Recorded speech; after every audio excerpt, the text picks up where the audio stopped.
Hello students, आप सबको अपने चैनल साइंस जैसन में स्वागत करती हूँ। आज का ये वीडियो क्लास 9 का जो बीपीएससी टीआरई 3 में जो सिलेक्टेड हुए हैं न्यू टीचर के लिए, जो साइंस टीचर है उनको जो अभी स्कूल जा रहे हैं बीपीएससी यानी बिहार स्कूल में, तो उनको जो क्लास 9 में साइंस का कौन सा बुक पढ़ाना है, एनसीईआरटी पढ़ाना है या फिर एससीईआरटी पढ़ाना है, उनका सिलेबस क्या है, तो उन सभी चीज़ों के बारे में आज की इस वीडियो में हम कंप्लीट जानकारी देंगे। उसके बाद या फिर आप मतलब बिहार बोर्ड से आप क्लास 9 में हैं, उनके लिए भी ये वीडियो काफ़ी हेल्पफुल होगा कि आपको जानकारी मिल जाएगा कि हम कौन सा बुक से पढ़ रहे हैं या फिर कहाँ से क्वेश्चन कितना पूछा जाता है, ऑब्जेक्टिव सब्जेक्ट, इन तमाम चीज़ों को हम इस वीडियो में बताएंगे। तो वीडियो में अंत तक बने रहिए। चलिए शुरू करते हैं बिना देरी किए आज का वीडियो। देखिए, जो भी बीपीएससी टीआरई 3 में जो शिक्षक बने हैं उनको इस बात में कंफर्म कर लीजिए, पहले मिला लीजिए कि जो आपका एनसीईआरटी बुक है या फिर एससीईआरटी बुक है, तो एनसीईआरटी और एससीईआरटी जो है वो क्लास 9 अभी हम 9 का बता रहे हैं, उसके बाद हम क्लास 10 का बताएंगे। तो क्लास 9 में जो एनसीईआरटी का जो चैप्टर है वही एससीईआरटी में ही है। ये हम आपको अभी दोनों में कंपैरिजन करके बताएंगे। जैसे ये है क्लास 9 का एससीईआरटी बुक, है ना। एससीईआरटी यानी बिहार में जो चलता है, ये देखिए एससीईआरटी, है ना, Bihar state text book publishing corporation limited, यानी कि Bihar state text book publishing corporation limited, यानी जो ये बिहार का एससीईआरटी बुक है जो बिहार में चलता है। तो इसका सबसे पहले हम चैप्टर देखते हैं कि कौन कौन सा चैप्टर है विज्ञान में, है ना। जैसे कि इनमें टोटल 15 चैप्टर है ना। क्लास 9 का विज्ञान बुक में टोटल 15 चैप्टर है।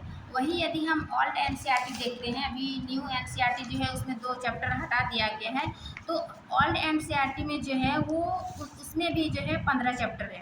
यानी कि जो हमारे जैसे कि हमारे आसपास के पदार्थ, तो इसमें भी हमारे आसपास के पदार्थ, ये एससीईआरटी है और ये एनसीईआरटी का हम चैप्टर बता रहे हैं। तो क्या हमारे आसपास के पदार्थ शुद्ध है, दूसरा चैप्टर में भी क्या हमारे आसपास के पदार्थ शुद्ध है। फिर तीसरा में है क्या है, परमाणु एवं अणु, एनसीईआरटी का में भी है परमाणु एवं अणु। चौथा क्या है, परमाणु की संरचना, इसमें भी है परमाणु की संरचना। फिर पांचवा है जो बायोलॉजी का पार्ट है, उसमें क्या है, जीवन की मौलिक इकाई, इसमें भी है जीवन की मौलिक इकाई, इसमें भी ऊतक है, इसमें भी ऊतक है, इसमें भी जीवों की विविधता है, इसमें भी जीवों की विविधता है। हाँ, लेकिन न्यू एनसीईआरटी में जो है वो जीवों की विविधता को हटा दिया है। यही अंतर है न्यू एनसीईआरटी और ओल्ड एनसीईआरटी। तो यदि आप बिहार बोर्ड से यानी कि बिहार स्कूलों में आप पढ़ा रहे हैं, तो आप ओल्ड एनसीईआरटी से पढ़ा रहे हैं तो आप ओल्ड एनसीईआरटी पढ़ाइए, क्योंकि ओल्ड एनसीईआरटी में जो है इन तमाम चैप्टर, जितना भी 15 चैप्टर है ओल्ड एनसीईआरटी में, वो एससीईआरटी बुक में भी आपको मिल जाएगा। यानी कि ये जीवों की विविधता और एक चैप्टर हटाया है कि हम बीमार क्यों होते हैं, ये ओल्ड एनसीईआरटी से हटा दिया। न्यू एनसीईआरटी में मतलब ये दोनों चैप्टर नहीं है। तो यदि आप एनसीईआरटी पढ़ा रहे हैं तो इन ओल्ड एनसीईआरटी से पढ़ाइए, या फिर आप बिहार स्टेट में जो चलता है वो बुक, उसी को आप पढ़िए या फिर पढ़ाइए, है ना। तो फिर देखिए कि 8वां है गति, 9वां है बल तथा गति के नियम, इसमें भी है बल तथा गति के नियम। गुरुत्वाकर्षण कार्य तथा ऊर्जा, गुरुत्वाकर्षण कार्य तथा ऊर्जा।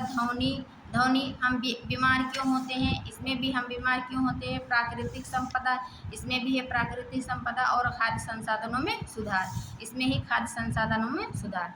तो कहने का अर्थ है कि मतलब हम जब स्कूल टीचरों को, नए नए टीचर जो बने हैं उनको कंफ्यूज होता है कि हम एनसीईआरटी से पढ़ाएं या फिर एससीईआरटी। तो एक बात कंफर्म कर लीजिए कि जो ओल्ड एनसीईआरटी का जितना भी हम चैप्टर बताए हैं वही सब चैप्टर जो है एससीईआरटी का आपका बुक में मिल जाएगा। तो इसमें बिल्कुल भी घबराने की बात नहीं है कि हम एनसीईआरटी से पढ़ा रहे हैं तो बिहार बोर्ड एससीईआरटी में जो है क्वेश्चन नहीं होगा, यानी कि नहीं मिलेगा। तो बिल्कुल आप बेशक पढ़ाइए ओल्ड एनसीईआरटी से, या फिर आपके पास यदि बिहार बोर्ड का यानी एससीईआरटी है तो उससे भी पढ़ा सकते हैं। इसके अलावा एक और बुक चलता है बिहार स्कूल में, ये मतलब एससीईआरटी का ही है ना, इसका एक गाइड टाइप का, इसको हाई स्कूल जीव विज्ञान, यानी कि ये भारतीय भवन का होता है ना। चलिए, भारतीय भवन पब्लिकेशन का है। इसमें क्या होता है, देखिए ये हम जीव विज्ञान का दिखा रहे हैं। कोसी इसमें जो है चैप्टर को थोड़ा सा सेपरेट करके दिया है, और जो जैसे कि सेल चैप्टर है इसमें भी वही सेल है। तो इसमें क्या होता है, इसका जो अभ्यास का प्रश्न होता है ना, जीवन की मौलिक इकाई क्या है, कोशिका है। तो ये अभ्यास का प्रश्न बहुत मतलब कम दिया रहता है, ऑब्जेक्टिव बहुत कम रहता है और सब्जेक्टिव ज़्यादा। लेकिन इसमें जो है जैसे सेल जीवन की आधारभूत इकाई, इसमें सहायक के तौर पर इस बुक को चलाता है, क्योंकि इसमें जो है वो डिटेल उसका छोटा छोटा सब टॉपिक करके इस प्रकार दिया हुआ है। और देखिए इन तमाम चीज़ों को थ्योरी पढ़ने के बाद जो है, देखिए थ्योरी पढ़ने के बाद इसमें जो है जिस प्रकार का एग्ज़ाम में प्रश्न पूछा जाता है ना, ये ऑब्जेक्टिव टाइप वस्तुनिष्ठ प्रश्न, इसमें जो है क्वेश्चन बहुत ज़्यादा दिया हो रहता है। इससे क्या होता है, बच्चों का जो प्रैक्टिस ज़्यादा से ज़्यादा हो पाता है, यानी कि ज़्यादा क्वेश्चन प्रैक्टिस करने के बाद जो है वो एग्ज़ाम में अच्छा परफॉर्मेंस कर पाते हैं, है ना, एग्ज़ाम में अच्छा कर पाते हैं यानी कि। तो ये ऑब्जेक्टिव क्वेश्चन देखिए इतना दिया हुआ है। उसके बाद देखिए, है ना, चैप्टर का एकदम निचोड़ ऑब्जेक्टिव दिया रहता है इस बुक में। इसीलिए मतलब बिहार के स्कूलों में जो है एनसीईआरटी या एससीईआरटी अलावा, उसके अलावा जो है भारतीय भवन को चलाते हैं, क्योंकि ये ऑब्जेक्टिव क्वेश्चन बाद में थ्योरी के बाद ये क्वेश्चन दिया हुआ रहता है। फिर है रिक्त स्थानों की पूर्ति करें। फिर है अति लघु उत्तरीय प्रश्न, यानी बांट के देता है। अति लघु उत्तरीय प्रश्न में देखिए कितना प्रश्न दिया हुआ है ना, लगभग 50 प्रश्न। उसके बाद फिर है लघु उत्तरीय प्रश्न। देखिए लघु उत्तरीय प्रश्न दिया है, एक ही चैप्टर का चल रहा है इतना 15। फिर है दीर्घ उत्तरीय प्रश्न, है ना, यानी लॉन्ग वाला में भी इतना है। फिर है चित्र पर आधारित प्रश्न, यानी कि जब सेल चैप्टर पढ़े तो वो सेल का स्ट्रक्चर उसका नामांकित करें। तो ये इस प्रकार का जो है, इसीलिए इस बुक का हेल्प लिया जाता है। आप टीचर भी ले सकते हैं और स्टूडेंट को भी सजेस्ट कर सकते हैं कि आप एनसीईआरटी या एससीईआरटी आपके पास बुक नहीं है तो ये भारतीय भवन से भी आप पढ़ा सकते हैं, या फिर इससे आप तैयारी को बेहतर कर सकते हैं। और इसका हम प्रश्न उत्तर दिखाएंगे, यानी कि अध्याय 5 जीवन की मौलिक इकाई, ये जो है 64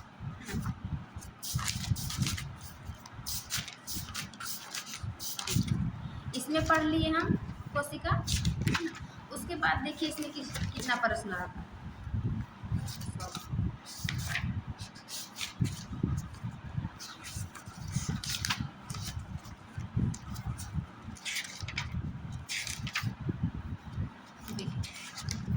ये हम इस एनसीईआरटी या फिर एससीईआरटी से जो बुक है उससे पढ़ लिए।